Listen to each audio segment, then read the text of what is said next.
En el nombre de nuestro Señor Jesucristo, seguimos compartiendo lecciones acerca del Salmo 23. Dice la palabra de Dios: Jehová es mi pastor, nada me faltará. La importancia de la última frase del verso 1 depende de la comprensión de la primera frase, por cuanto Jehová es mi pastor, nada me faltará. Se puede mirar este versículo desde dos puntos de vista. En ello David está diciendo: mi pastor me suple todo. Tengo todo lo que necesito para crecer y ser una oveja robusta. En otro salmo, él testifica de la fidelidad de Dios en proveer para los suyos. Salmo 37, verso 25, declara: joven fui y he envejecido, y no he visto justo desamparado, ni su descendencia que mendigue pan. Esta es la verdad recalcada por escritores del Nuevo Testamento también. El apóstol Pablo escribió a los generosos filipenses: mi Dios pues suplirá todo lo que os falte, conforme a sus riquezas en gloria en Cristo Jesús. Filipenses 4:19. La pequeña palabra todo incluye necesidades del cuerpo, el alma y el espíritu. Necesidades presentes y también necesidades futuras.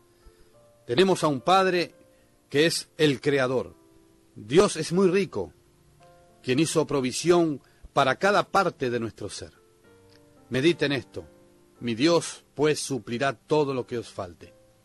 El apóstol, al igual que el salmista, conocía personalmente a Dios. La comunión que gozaba con él era tal que en su corazón no cabía la menor duda de que supliría todas las necesidades de estos hermanos, cuyos corazones generosos abrieron las ventanas de los cielos. Esta promesa no es del apóstol, sino es una promesa de Dios, quien le inspiró con su Espíritu Santo y quien es el responsable de cumplirla. La dirigió a los macedonios, quienes convirtieron su profunda pobreza en riquezas de su generosidad. Esta promesa tiene por base la liberalidad, es decir, el dar. Cuando el creyente vive esta gracia, Dios también hace su parte, y la medida que se menciona aquí es sin medida, pues las riquezas en gloria en Cristo Jesús no tienen límite, porque son inescrutables. Dios quiere bendecir a su pueblo, y ya proveyó para toda bendición. El creyente que aprende el secreto de dar a Dios lo que a Él le pertenece, gozará la generosidad divina, favores celestiales del Dios Altísimo, cuya mano nada ni nadie puede detener. Él había desafiado a su pueblo en la antigüedad diciendo: probadme ahora en esto, dice Jehová de los ejércitos, si no os abriré las ventanas de los cielos y derramaré sobre vosotros bendición hasta que sobreabunde. Malaquías capítulo 3 y el versículo 10. El desafío es la base de traer todos los diezmos al alfolí y haya alimento en mi casa. Si Él dice que hará esto, lo hará sin duda, pues cuando Él cierra nadie abre, y cuando abre nadie cierra.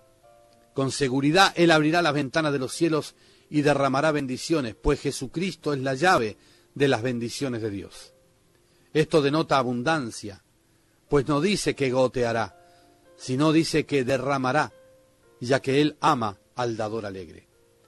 Cuán lejos de gustar esta lluvia de bendiciones, el avaro permanece seco en su corazón mezquino, que por decirlo así cierra la ventana de los cielos por su actitud de mezquindad.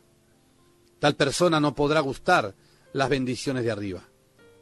Proverbios capítulo 3, los versículos 9 y 10, dice el sabio Salomón: honra a Jehová con tus bienes y con las primicias de todos tus frutos, y serán llenos tus graneros con abundancia, y tus lagares rebosarán de mosto. Honremos a Dios dándole lo que es suyo. ¿Sabe lo que es de Dios? La primicia, lo primero, no lo sobrante. Si usted le da a Dios lo primero, sea el diezmo, el tiempo, etcétera, usted está honrando a Dios. Si obedece esa parte, Dios hará el resto. Estas palabras no son dirigidas al pastor o al encargado de una asamblea, sino es dirigida a todos los creyentes. No importa si el creyente tiene un buen empleo, pero éste necesita vivir por fe. Y si es obediente a la palabra, honrando a Dios con sus bienes, Dios se encargará de llenar su granero. También honramos a Dios con nuestros bienes usando todo lo que tenemos para su gloria, no para el pecado, no para las cosas de la carne. En verdad, Cristo es la fuente inagotable y todo suficiente capaz de saciar cualquier necesidad de sus ovejas. Romanos capítulo 8, 32, dice el apóstol Pablo: el que no escatimó ni a su propio Hijo, sino que lo entregó por todos nosotros, ¿cómo no nos dará también con él todas las cosas? Cuando Dios entregó a su Hijo por todos nosotros, Él dio todo, lo mejor que tenía, y no mezquinó a nosotros la vida de su Hijo. Eso es suficiente prueba de que Él cumplirá todas sus promesas. Jesucristo es la bendición más grande que nos ha sido dada, y con Él somos enriquecidos en todo bien.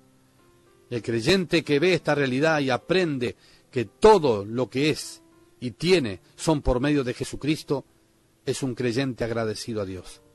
Porque en Él, o sea, en Cristo, habita corporalmente toda la plenitud de la deidad. Colosenses 2, 9 y 10 declara: y vosotros estáis completos en Él, que es la cabeza de todo principado y potestad. En Cristo tenemos todo, nada nos falta. Estamos completos, de modo que no nos falta ningún bien. Aparte del Señor no tenemos nada, sin Él nada somos, y tampoco nada podemos. La perfecta voluntad de Dios es que sus hijos aprendan a vivir por fe en Él. Está escrito: el justo por la fe vivirá. Durante su ministerio en la tierra, Jesús enseñó a sus discípulos la vida de fe. Y eso lo leemos en Mateo capítulo 6, los versículos 25 al 34. Los impíos se afanan por cosas naturales, por cosas que no duran más que esta vida. En esta porción Jesús dice que si Dios nos dio la vida, algo que el hombre con toda su ciencia no puede hacer ni retener, ¿cómo no podremos confiar en Él para el sostén de esa vida? Él formó el cuerpo, ¿cómo nos suplirá vestido para cubrirlo? Dios nos dio la vida eterna en Cristo Jesús y es capaz de proveer todo cuanto sea necesario para esta vida presente y también para la venidera. Si Él no hace faltar su misericordia a la creación natural, no hará faltar su gracia a su pueblo celestial, pues tienen la vida preciosa de su amado Hijo. En esta porción los discípulos fueron estimulados a considerar dos ejemplos en la creación. El primer ejemplo, los pajarillos. Dice de ellos que no trabajan, ninguno de ellos tienen chacras, pero el Creador les provee alimento y ninguno de ellos cae en tierra sin el permiso de Dios. Y el otro ejemplo es los lirios del campo. Crecen en hermosura, sin esfuerzo, y superan en gloria aún la gloria de Salomón. De esta manera el Señor enseña a los discípulos la vida de fe y dependencia total. Ese es el método de los vencedores, quienes aprenden a esforzarse solamente en la gracia del Señor.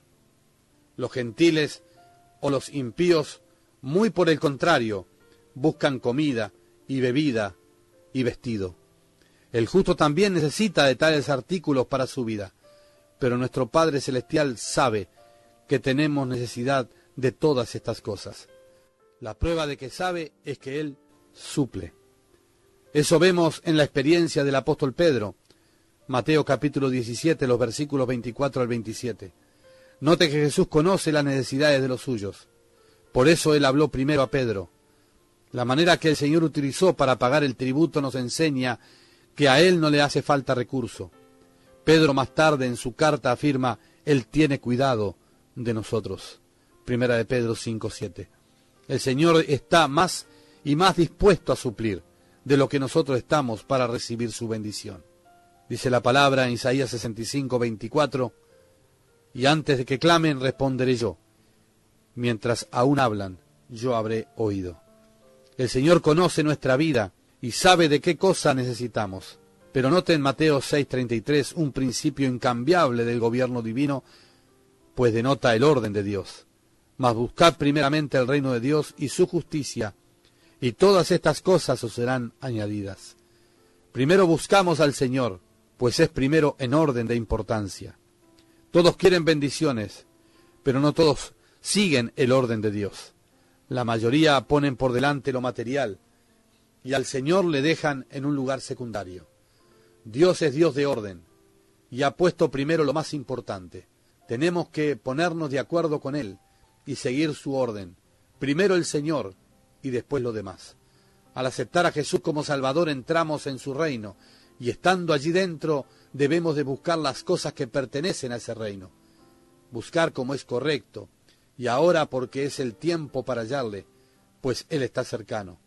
El Señor nos invita a hacer un cambio. Nosotros buscamos primero su comunión y le entregamos toda nuestra ansiedad, y Él asumirá nuestro cuidado y nos dará su bendición. ¡Qué cambio! Finalmente consideraremos el verso 34, donde aprendemos que nuestro pastor nos da suficiente gracia para cada día.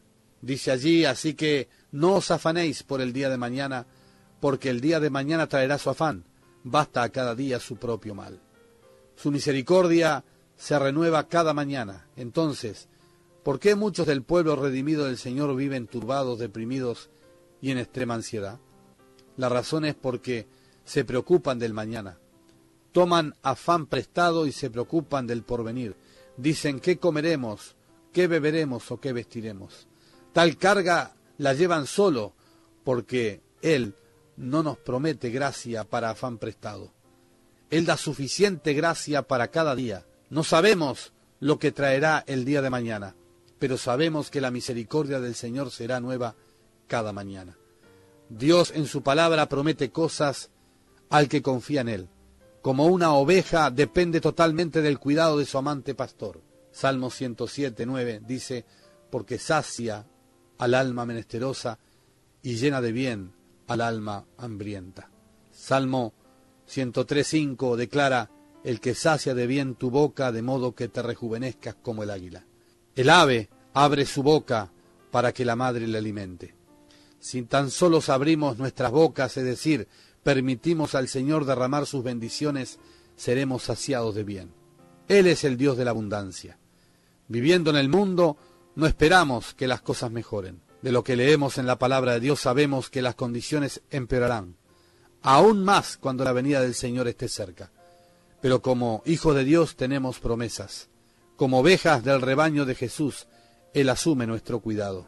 Salmos 37, los versículos 16 y 17 y 25 y 26 leemos: mejor es lo poco del justo que las riquezas de muchos pecadores, porque los brazos de los impíos serán quebrados, mas el que sostiene al justo es Jehová. Joven fui y he envejecido, y no he visto justo desamparado ni su descendencia que mendigue pan. En todo tiempo tiene misericordia y presta, y su descendencia es para bendición. Dios tiene su manera para suplir las necesidades de los suyos. Nosotros no elegimos la manera, pues Él tiene sus maneras. Que Dios les bendiga muy ricamente.